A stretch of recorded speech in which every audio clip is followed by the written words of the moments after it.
तो आज की इस वीडियो में हम लोग बात करेंगे चैप्टर नंबर 2 जिसका नाम है central problems of an economy. आज इस वीडियो में, आज इस क्लास में इस चैप्टर को पूरा कंप्लीट कर देंगे, क्योंकि इससे पहले वाले पार्ट्स में हमने what is problems, central problem, what, how, for हुम सब कुछ क्लियर कर लिया है। अगर आपने वो वीडियो नहीं देखी है तो आप उसको देख सकते हैं, जिसका लिंक मैं आपको नीचे डिस्क्रिप्शन बॉक्स में दे दूंगा। तो आइए आज की इस क्लास में हम लोग बात करेंगे अपॉर्चुनिटी कॉस्ट और मार्जिनल अपॉर्चुनिटी कॉस्ट को समझने की कोशिश करेंगे बहुत ही सिंपल से वर्ड्स में। तो सबसे पहले हम बात करेंगे अपॉर्चुनिटी कॉस्ट क्या होता है। अपॉर्चुनिटी कॉस्ट का बहुत सिंपल सा मीनिंग होता है what is the meaning of opportunity cost. तो अपॉर्चुनिटी कॉस्ट की बात करें तो उसका मतलब होता है is the value of factor in its next best alternative use. तो अपॉर्चुनिटी कॉस्ट जब भी आप डेफिनेशन लिखे तो ये सिंपल सी डेफिनेशन लिखेगा और उसमें नेक्स्ट बेस्ट ऑल्टरनेटिव यूज को अंडरलाइन कर दीजिएगा। अब ये होता क्या है next best alternative use? Next best alternative use का मतलब होता है अगर आपके पास सपोज, चलो मैं आपको एग्जांपल से समझाता हूं, आपको बहुत आसानी समझ में आ जाएगा। आपके पास जॉब्स के ऑफर है, जॉब ए, जॉब बी, इसको आप 2B लिख सकते हैं, ठीक है, जॉब 3 एंड जॉब 4। आपके पास 4 ऑफर है। पहली अपॉर्चुनिटी है आपके पास सपोज 10,000 रुपीज की, दूसरी अपॉर्चुनिटी है आपके पास सपोज 20,000 रुपीज की, थर्ड अपॉर्चुनिटी है सपोज आपके पास 15,000 रुपीज की, एंड फोर्थ अपॉर्चुनिटी है आपके पास 12,000 रुपीज की। तो सबसे पहले अपॉर्चुनिटी आप कौन सी ग्रैब करेंगे? ऑब्वियसली सबसे पहली अपॉर्चुनिटी तो आप ग्रैब करेंगे, वो करेंगे 20,000 रुपीज की, मतलब जॉब 1। किसी वजह से आप जॉब 1 को नहीं कर पा रहे हैं, दूर है या कोई और प्रॉब्लम है, घर वाले जाने नहीं दे रहे हैं, तो आपके पास नेक्स्ट बेस्ट ऑल्टरनेटिव यूज कौन सा है? सेकंड ऑप्शन है, सेकंड इज 13। अगर किसी वजह से आप ये भी नहीं कर पा रहे हैं तो इसके अलावा नेक्स्ट बेस्ट ऑल्टरनेटिव यूज कौन सा है? जॉब 4 12,000। और किसी वजह से ये भी नहीं कर पा रहे हैं तो नेक्स्ट बेस्ट ऑल्टरनेटिव यूज कौन सा है? 10,000। तो कहने का मतलब सिंपल सा है, अपॉर्चुनिटी कॉस्ट का मतलब होता है नेक्स्ट बेस्ट ऑल्टरनेटिव यूज। किसी भी चीज का जो भी नेक्स्ट बेस्ट ऑल्टरनेटिव यूज होता है उस कॉस्ट को हम बोलते हैं अपॉर्चुनिटी कॉस्ट। आई होप इतने सिंपल से वर्ड्स में आपको समझ में आ गया होगा। और जब भी डेफिनेशन पूछे तो आप सिंपल सा ये वाली डेफिनेशन लिखेगा, next best alternative use means opportunity cost. Clear हो गई बात? चलिए सर, तो आगे बढ़िए। अब बात करेंगे मार्जिनल अपॉर्चुनिटी कॉस्ट, जिसको हम MOC भी बोलते हैं और जिसको हम MRT भी बोलते हैं। कभी ऐसे वर्ड्स लिख के आ जाए तो कंफ्यूज मत होना।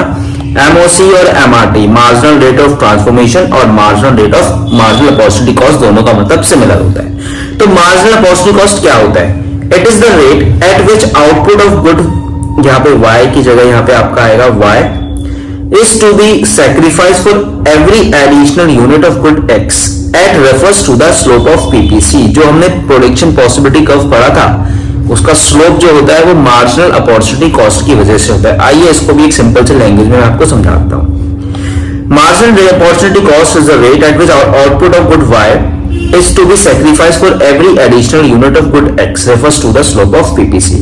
मतलब एक कॉमोडिटी को बढ़ाने के लिए आपको एक ही कॉमोडिटी को बढ़ाना है तो आपको B को क्या करना पड़ेगा? सेक्रीफाइस करना पड़ेगा। क्यों? बिकॉज हमारे पास लिमिटेड रिसोर्सेज हैं, ये हमने पहले भी पढ़ रखा है, अगर नहीं पढ़ा है तो पीछे आप उसको देख सकते हैं। हमारे पास लिमिटेड रिसोर्सेज है और रिसोर्सेज क्या है? हमारे पास स्कार है, जिसकी वजह से अगर हमारे पास 100 ही रुपए है ना तो हम 100 को A और B मतलब व्हीट और राइस दोनों पे खर्च कर सकते हैं, लेकिन वो डिपेंड करता है किस गुड्स की डिमांड ज्यादा है। अगर व्हीट की डिमांड ज्यादा होगी तो व्हीट पे ज्यादा खर्च करेंगे, राइस की डिमांड ज्यादा होगी तो राइस पे खर्च करेंगे, लेकिन है ही 100 रुपीज, ऐसा नहीं है और हम कहीं से लाके उसको खर्च कर देंगे। ठीक है, इसको एक न्यूमेरिकल के थ्रू मैं आपको समझाने की कोशिश करता हूं। देखिए, मैंने यहाँ पे आपको व्हीट दिया है, मैंने यहाँ पे आपको राइस दिया है। इसका एक फॉर्मूला होता है marginal opportunity cost is equals to delta Y upon delta X। ठीक है, अब यहाँ पे Y हम ले लेते हैं राइस और हम डेल्टा X ले लेते हैं व्हीट। तो इन दोनों में जो भी चेंजेस आ रहे हैं उन चेंजेस को बोलते हैं मार्जिनल अपॉर्चुनिटी कॉस्ट। तो इसको मैं आपको एक बार करके दिखा देता हूं तो आपको और क्लियर हो जाएगा मार्जिनल अपॉर्चुनिटी कॉस्ट कैसे निकालते हैं। देखिए, सबसे पहला ऊपर नेल हो गया, ठीक है, इसमें से ये निकालेंगे तो आपके पास ये निकल के आएगा। कैसे? सपोज आपके पास 90 और 100 में डिफरेंस कितना है? 90 और 100 का डिफरेंस कितना आया आपका? 10 आया। और इन दोनों का डिफरेंस कितना आया? 25 आया। ऐसे ही इन दोनों का डिफरेंस कितना आया, 90 और 70 का डिफरेंस कितना आया, 20 आया, और इन दोनों का डिफरेंस कितना आया, 25 आया। समझ में आ गई बात। ऐसे ही इन दोनों का डिफरेंस कितना आया, इन दोनों का डिफरेंस 30 आया, और इन दोनों का डिफरेंस 25 आया। ऐसे ही फिर से इन दोनों का डिफरेंस कितना आया, आप देखेंगे 30 आया, और इन दोनों का डिफरेंस कितना आया आपका 85, और इसका 10 डिफरेंस आया। ऐसे ही इन दोनों का डिफरेंस कितना आया 10, और इन दोनों का डिफरेंस कितना आया 2। तो इसको बोलते हैं मार्जिनल अपॉर्चुनिटी कॉस्ट का न्यूमेरिकल। कभी कभी आ जाए तो आप ऐसे निकालेंगे, ठीक है। तो ये कितना आ गया 0.4, ये कितना आ गया आपका 0.8, ये कितना आ गया 1.2, ये कितना आ गया 3, और ये कितना आ गया 5। तो ये हमारे जो वैल्यूज निकल के आए ना, ये वाले वैल्यूज कौन से वाले, ये, तो ये आपके मार्जिनल अपॉर्चुनिटी कॉस्ट निकल के आया है, ठीक है। समझ में आई बात। अगर इसको हम कर्व के थ्रू देखें, जैसे हमने अपॉर्चुनिटी कॉस्ट का पीपीसी का कर्व बनाया था, जो स्लोप ही आपको बता रहा है, सिंपल सा एक्स एक्सिस वाई एक्सिस होता है, ठीक है, और ये हमने कर्व बना दिया। हम एक बार बार नोटिस कर रहे थे कि ये स्लोप डाउनवर्ड्स क्यों हो रहा है, क्योंकि एक कॉमोडिटी को बढ़ाने के चक्कर में हम वीट को या राइस को बढ़ाने के चक्कर में हमें दूसरे कॉमोडिटी को क्या करना पड़ रहा है, कम करना पड़ रहा है। इसको बोलते हैं मार्जिनल अपॉर्चुनिटी कॉस्ट। तो इन दोनों का जो रिलेशन होगा, मतलब अगर आपने यहाँ वीट लिया है, राइस लिया है, आप वीट को बढ़ाना चाहते हैं तो आपको राइस को क्या करना पड़ेगा, हर यूनिट पे कॉम्प्रोमाइज करना पड़ेगा। अगर आपसे सिंपल से पूछे वाई हम इन दोनों कॉमोडिटी को कॉम्प्रोमाइज करें, तो आप सिंपल से बताएंगे बिकॉज रिसोर्सेज हमारे पास क्या है, स्कार है। सिंपल सी बात हो गई। और इस लाइन को बोलते हैं पीपीसी, और इसको ये भी बोल सकते हैं मार्जिनल अपॉर्चुनिटी कॉस्ट।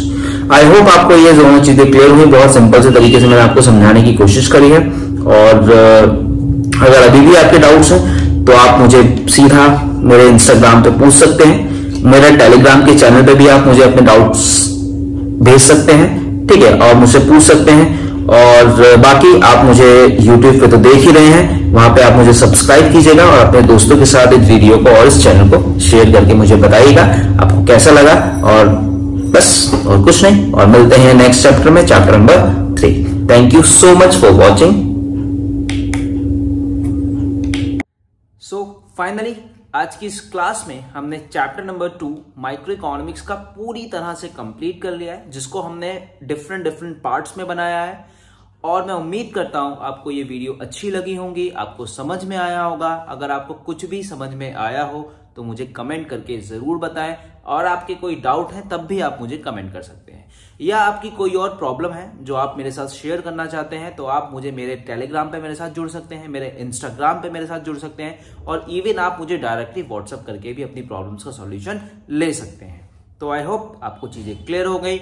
और अगर आपको वीडियो अच्छी लगी हो, क्लासेस अच्छी लगी हो, तो प्लीज अपने दोस्तों के साथ इसको शेयर करें और मुझे फीडबैक जरूर दें, कमेंट देके जरूर बताएं कि आपको ये वीडियोस कैसी लग रही है। मिलते हैं चैप्टर नंबर 3 नेक्स्ट वीडियो में माइक्रो इकोनॉमिक्स के साथ। Thank you so much.